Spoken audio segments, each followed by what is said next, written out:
Barbarian. Barbarian adalah pasukan pertama yang langsung terbuka sejak awal permainan. Ia menggunakan pedang sebagai senjata dan bertarung dari jarak dekat. Target utamanya bukan spesifik, ia akan menyerang bangunan terdekat yang ada di depannya. Barbarian dikenal murah dan cepat dilatih, biasanya digunakan dalam jumlah banyak agar bisa menggerombol dan menekan pertahanan musuh. Barbarian punya versi kuat yaitu Super Barbarian. Super Barbarian punya keunggulan yaitu ukuran lebih besar, dan kemampuan rage di awal pertempuran, yang meningkatkan damage-nya secara signifikan. Archer. Archer adalah pasukan kedua yang terbuka setelah Barak ditingkatkan. Ia menggunakan busur dan menyerang dari jarak jauh. Targetnya juga tidak spesifik, yaitu bangunan terdekat. Keunggulan Archer adalah bisa menyerang dari belakang bahkan melewati tembok, tetapi daya tahannya sangat rendah sehingga mudah mati jika terkena serangan area. Archer punya versi kuat yaitu Super Archer. Super Archer memiliki keunggulan, yaitu dia bisa memanah dengan jangkauan tembak yang sangat jauh. Ia dapat menyerang dari luar base dan bahkan menembus beberapa bangunan sekaligus. Giant. Giant adalah pasukan besar yang berfungsi sebagai penahan damage. Ia tidak menyerang sembarang target, melainkan memprioritaskan bangunan pertahanan seperti Cannon atau Archer Tower. Karena HP-nya tinggi, Giant biasanya dijadikan tameng agar pasukan lain bisa menyerang dengan aman. Super Giant adalah versi Giant dengan HP lebih besar dan kemampuan memberikan damage area kecil saat menyerang. Ia tetap memprioritaskan pertahanan, tetapi lebih tahan lama. Goblin. Goblin adalah pasukan yang fokus pada sumber daya. Ia akan langsung menyerang bangunan seperti Gold Storage dan Elixir Storage. Kecepatannya tinggi dan damage ke resource sangat besar, tetapi sangat lemah terhadap serangan, sehingga sering digunakan untuk farming, bukan war serius. Sneaky Goblin adalah versi Goblin yang bisa menjadi tidak terlihat selama beberapa detik di awal. Ia tetap memprioritaskan resource, sehingga sangat efektif untuk mencuri sumber daya tanpa mudah diserang. Wall Breaker. Wall Breaker adalah pasukan khusus yang membawa bom. Target utamanya adalah tembok. Ia akan langsung menuju tembok terdekat lalu meledakkan diri untuk membuka jalan bagi pasukan lain. Namun, HP-nya sangat rendah sehingga sering mati sebelum mencapai target.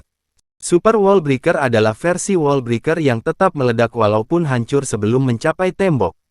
Targetnya tetap tembok, tetapi jauh lebih konsisten dalam membuka jalur. Balloon. Balloon adalah pasukan udara yang menyerang dengan menjatuhkan bom. Target utamanya adalah pertahanan. Damage-nya besar, tetapi gerakannya lambat. Jika tidak dilindungi, ia mudah dihancurkan oleh pertahanan udara. Rocket Balloon adalah versi cepat dari Balloon.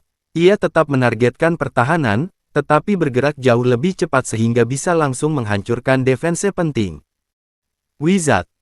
Wizard adalah pasukan dengan serangan sihir yang memberikan damage area. Targetnya semua bangunan. Ia mampu menghancurkan banyak objek sekaligus, tetapi memiliki HP rendah, sehingga perlu dilindungi oleh pasukan tank seperti Giant. Super Wizard adalah versi Wizard dengan serangan rantai chain attack. Ia bisa menyerang beberapa target sekaligus dalam satu serangan, membuatnya sangat berbahaya untuk base yang rapat. Healer. Healer adalah pasukan udara yang tidak menyerang. Fungsinya adalah menyembuhkan pasukan darat. Biasanya digunakan untuk mendukung hero atau giant agar bisa bertahan lebih lama di dalam base musuh.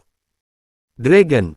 Dragon adalah pasukan udara dengan damage area dan HP tinggi. Targetnya semua bangunan. Ia cukup stabil dan mudah digunakan, sehingga sering dipakai oleh pemain menengah. Karena tidak terlalu bergantung pada strategi rumit. Versi supernya adalah Super Dragon. Super Dragon memiliki serangan api yang lebih luas dan damage area yang jauh lebih besar, sehingga efektif untuk menghancurkan banyak bangunan sekaligus. PK. PK adalah pasukan darat dengan damage sangat besar. Targetnya semua bangunan. Ia mampu menghancurkan bangunan dengan cepat, tetapi gerakannya lambat dan bisa terdistraksi oleh bangunan lain jika tidak diarahkan dengan baik. Baby Dragon. Baby Dragon adalah versi kecil dari Dragon. Targetnya semua bangunan. Ia memiliki kemampuan khusus, yaitu, jika tidak dekat dengan pasukan lain, damage dan kecepatannya meningkat. Karena itu, biasanya dipakai sendirian di satu sisi. Inferno Dragon adalah versi Baby Dragon yang memiliki serangan seperti Inferno Tower. Damage-nya akan meningkat, semakin lama menyerang satu target. Miner. Miner adalah pasukan unik yang bisa bergerak di bawah tanah. Targetnya semua bangunan. Selama bergerak, ia tidak bisa diserang, sehingga cukup efektif untuk menembus base tanpa terkena banyak damage. Versi supernya adalah Super Miner. Super Miner akan meninggalkan bom saat mati, yang dapat meledak dan memberikan damage besar ke area sekitar. Electro Dragon. Electro Dragon adalah naga listrik yang menyerang dengan efek rantai. Targetnya semua bangunan. Serangannya bisa memantul ke beberapa bangunan sekaligus, sangat efektif untuk base yang rapat. Yeti. Yeti adalah pasukan darat dengan HP tinggi yang membawa makhluk kecil bernama Yeti Mate. Saat menyerang atau mati, Yeti akan melepaskan unit tambahan tersebut, yang ikut menyerang bangunan di sekitarnya. Versi supernya adalah Super Yeti. Super Yeti mengeluarkan unit tambahan yang lebih kuat dan lebih banyak, sehingga tekanan ke base dan defense menjadi lebih besar. Dragon Rider. Dragon Rider adalah pasukan udara yang secara khusus menargetkan pertahanan. Ia seperti gabungan Dragon dan Balloon, dengan fokus menghancurkan defense secara langsung. Electro Titan. Electro Titan adalah pasukan darat dengan HP besar dan aura listrik. Targetnya semua bangunan. Aura tersebut akan memberikan damage ke unit atau bangunan di sekitarnya secara terus-menerus, sehingga efektif melawan banyak target sekaligus.